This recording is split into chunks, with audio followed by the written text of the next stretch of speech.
ವೀರಪ್ಪ ಮೊಯ್ಲಿ. ವೀರಪ್ಪ ಮೊಯ್ಲಿ ಅವರಿಗೆ ಬದ್ಧತೆ ಇದೆ, ಆದರೆ ನಂಬಿಕೆಗೆ ಅರ್ಹರಲ್ಲ. ಯಾಕೆ ಈ ಮಾತನ್ನು ಹೇಳಿದರೆ? ಅವರು ಯಾರು ನಂಬೋದಿಲ್ಲ. ಅವ್ರಿಗೆ ಹಿಂದುಳಿದ ವರ್ಗದ ಬಗ್ಗೆ ಅಭಿಮಾನ ಇದೆ, ಆದರೆ ಸರಿಯಾದ ಪರ್ಸನ್ ನಂಬೋದಿಲ್ಲ.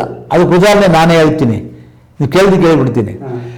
ಅವರ ಮುಖ್ಯಮಂತ್ರಿಯಿಂದ ತೆಗಿಬೇಕು ಅಂತ ಹೇಳ್ಬಿಟ್ಟು ಎಲ್ಲ ಪಟ್ಟಭದ್ರ ಶಕ್ತಿಗಳು 6 ತಿಂಗಳಿಗೆ ಇದು ಮಾಡಿದ್ರು. ನಾನು ಅವ್ರ ಹತ್ರ ಇರಲಿಲ್ಲ. ನಾನು ಒಂದು ದಿವಸ ನಾಳೆ ಪೋರ್ಟುಗಲ್ ನಿಂತಿದ್ದೆ. ಅವರ ಪ್ರೈವೇಟ್ ಸೆಕ್ರೆಟರಿ ಅವ್ರ ಹೆಸರೇನು ಇದು ಹೇಳ್ತೀನಿ, ಅವ್ರನ್ನ ಕಳಿಸಿದ್ರು ಕರ್ಕೊಂಬ ಅಂತ ಹೋದೆ. ಮನೆಗೆ ಕರ್ಕೊಂಡೋಗ್ಬಿಟ್ಟು ಪುಟ್ಸ್ವಾಮಿ ನಾನು ನಾಳೆ ರಾಜೀನಾಮೆ ಕೊಟ್ಬಿಡ್ತಾ ಇದ್ದೀನಿ ಅಂದರು. ಯಾಕೆ ಸರ್ ಅಂದೆ.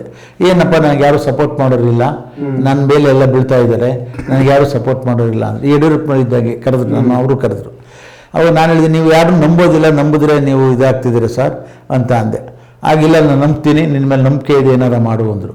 ಆಗ ನಾನು ಇವ್ರನ್ನ ಕಾಗೋಡು ತಿಮ್ಮಪ್ಪನವ್ರನ್ನ ಮತ್ತು ಇವ್ರನ್ನ ನಮ್ಮ ಧರ್ಮಸಿಂಗ್ ಅವ್ರನ್ನ ಕೇಳಿದಾಗ ಇಲ್ಲ ಏನಾರ ಮಾಡಿರಿ ಅಂತ ಅಂದರು.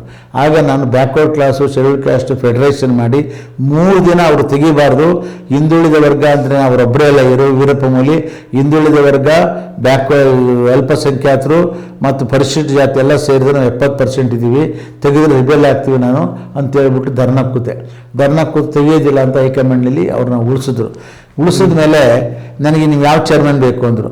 ನನಗೆ ಸ್ಲಮ್ ಬೋರ್ಡ್ ಕೊಡಿ, ನಾನು MLA ಆಗಬೇಕು ಅಂದೆ. ಸ್ಲಮ್ ಬೋರ್ಡ್ನಲ್ಲಿ ಕೆಲಸ ಮಾಡಿದೆ. ನಾನು ಟಿಕೆಟ್ ಕೇಳಿದೆ. ಅಲ್ಲಿ SM ಕೃಷ್ಣ ಅವರು ನಾವು ಒಂದೇ ಆತ್ಮೀಯವಾಗಿದ್ದರು. ಆದರೆ ನಾನು ವರ್ಗದ ವಿಚಾರದಲ್ಲಿ ಹಿಂದುಳಿದ ವರ್ಗದ ಮನುಷ್ಯ ಇವನು ಸಪೋರ್ಟ್ ಮಾಡಬೇಕು ಅಂತ ಹೇಳ್ಬಿಟ್ಟು ಅವ್ರನ್ನ ಬಿಟ್ಟು ನಾನು ಇವ್ರು ಸಪೋರ್ಟ್ ಮಾಡಿಬಿಟ್ಟೆ. ಸಪೋರ್ಟ್ ಮಾಡಿದಾಗ ನಾನು ಟಿಕೆಟ್ ಕೇಳಿದಾಗ ಯಾರಿಗೆ ಕೊಡಬೇಕು? ನನಗೆ ಕೊಡಬೇಕಲ್ವಾ? ನೀವು SM ಕೃಷ್ಣನ್ ಕೇಳಿದ್ರು. SM ಕೃಷ್ಣ ಅವ್ರು ಕೇಳಿದ್ರೆ, ಪುಟ್ಸ್ವಾಮಿ ಅವರೇ ನೀವು ನಾವು ಆತ್ಮೀಯ ಸ್ನೇಹಿತರು, ಒಂದೇ ಕಾನ್ಸ್ಟಿಟ್ಯೂನ್ಸಿನವರು, ಆದರೆ ನೀವು ಸಂದರ್ಭ ಬಂದಾಗ ಹಿಂದುಳಿದ ವರ್ಗದ ಹತ್ರ ಹೋಗಿ ಅಂದರು, ಇವರು ಕೃಷ್ಣ ಹತ್ರ ಹೋಗಿ ಅಂದರು. ಇದು ನಂಬಿಕೆ ದ್ರೋಹ ಅಲ್ವಾ? ಇವ್ರು ಉಳಿಸ್ತೇ ಅವತ್ತೊಂದು ದಿವಸ ಇಡೀ ದೇಶಕ್ಕೆ, ಇಡೀ ರಾಜ್ಯಕ್ಕೆ ಹೊತ್ತು ನಾನು ಇಲ್ಲದೇ ಇದ್ರೆ ಇವ್ರು ಅವತ್ತೇ ತೆಗೆದುಬಿಡ್ತಾ ಇದ್ರು.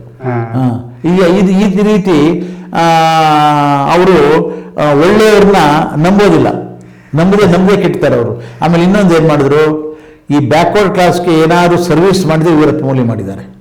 ಹೇಗೆ ಅಂದರೆ, ಇವತ್ತು ಪ್ರಸ್ತುತ ಇರ್ತಕ್ಕಂಥ ಮೀಸಲಾತಿಯನ್ನ ನಾನು ಅವರು ಇಬ್ರು ಸೇರ್ಕೊಂಡೆ ಕ್ಯಾಟಗರಿ 1, 2 ಮಾಡಿದ್ದು.